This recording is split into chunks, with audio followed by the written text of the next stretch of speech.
Halo semuanya, Assalamualaikum warahmatullahi wabarakatuh. Perkenalkan, nama aku Fadia Intania Putri Albi. Aku dari Program Studi Ilmu Komunikasi Kampus 5 Magetan.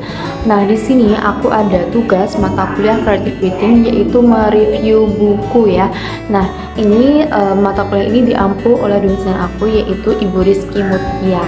Nah, di sini aku mereview buku dengan judul Hypnosis: The Art of Subconscious Communication, Meraih Sukses dengan Kekuatan Pikiran oleh penulis Adi W. Gunawan. Ini kategorinya itu ada self improvement atau pengembangan diri dengan fokus hipnosis dan pikiran bawah sadar. Oke, ini diterbitkan pada tahun 2005 ya. Nah, oke baik, langsung saja ada pada diisi buku. Buku Hipnosis: The Art of Subconscious Communication ini mengulas sebagai teknik untuk berkomunikasi secara langsung dengan pikiran bawah sadar.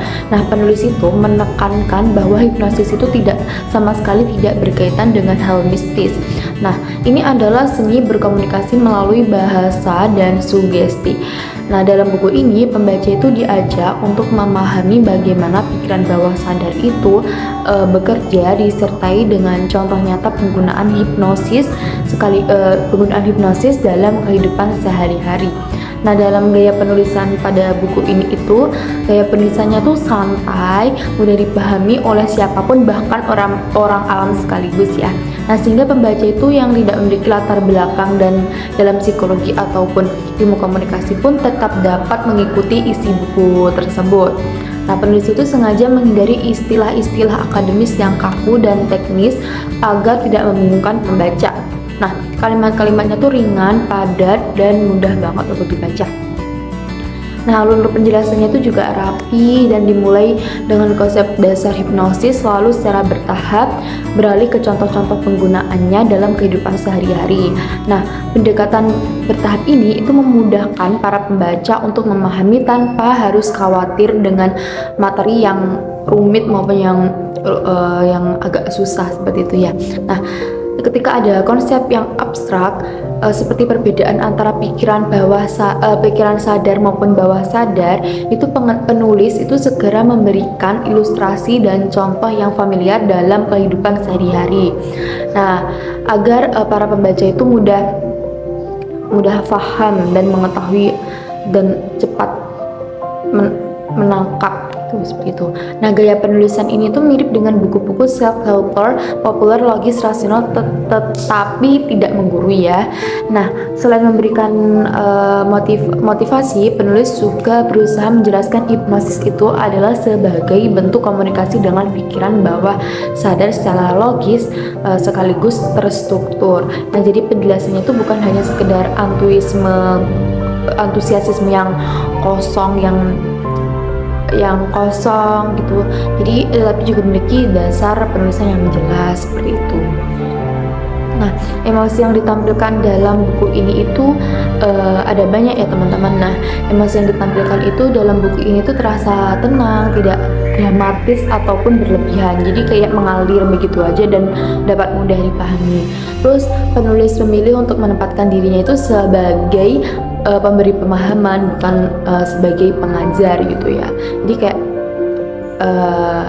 penulis itu menempatkan dirinya itu sebagai orang yang memberi pemahaman, bukan seperti yang menggurui gitu ya, seperti itu. Nah, gaya penulisan itu mendorong membaca itu untuk berpikir secara rasional dan membuka diri terhadap konsep hipnosis.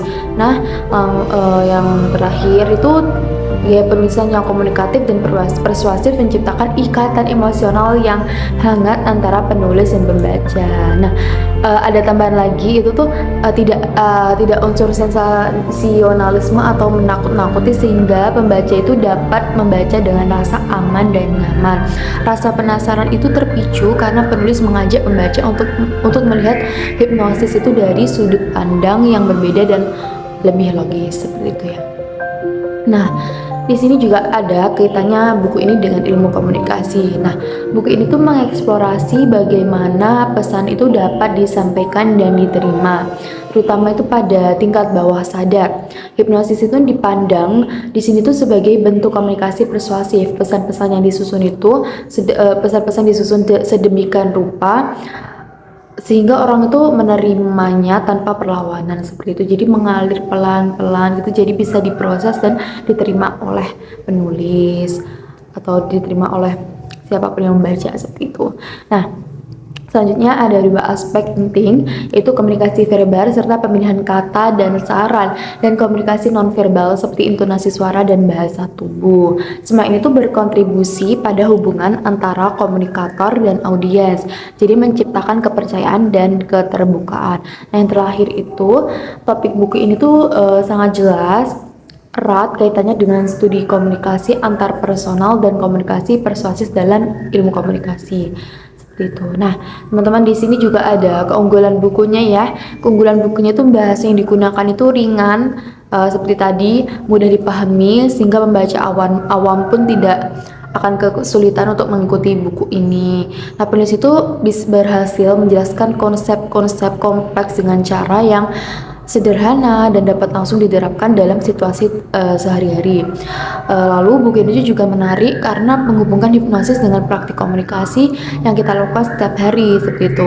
Sebagai pengenalan bagi mereka yang ingin memahami komunikasi bawah sadar, buku ini tuh sangat cocok sekali.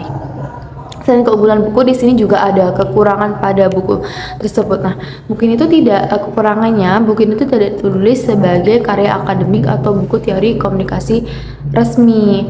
Referensi ilmiah dan teori komunikasi formal juga lumayan sangat terbatas ya.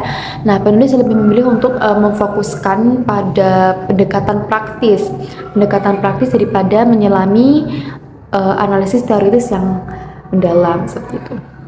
Terus ini alasan aku nih mengapa memilih buku ini ya, karena buku ini tuh menganalisis hipnosis dan dari perspektif komunikasi dengan pikiran bawah sadar. Sebagai mahasiswa ilmu komunikasi, itu saya penasaran nih tentang bagaimana bahasa dan sugesti itu dapat membentuk pikiran dan perilaku seseorang.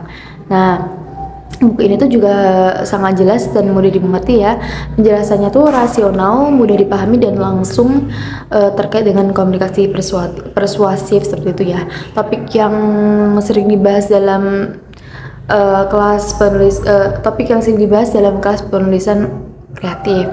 Nah, oleh karena itu buku ini tuh menurut aku pribadi itu sempurna ya.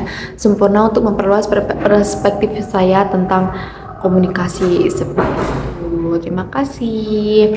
Sekian analisis review buku dari saya. Apabila kurang lebihnya, saya mohon maaf. Wassalamualaikum warahmatullahi wabarakatuh.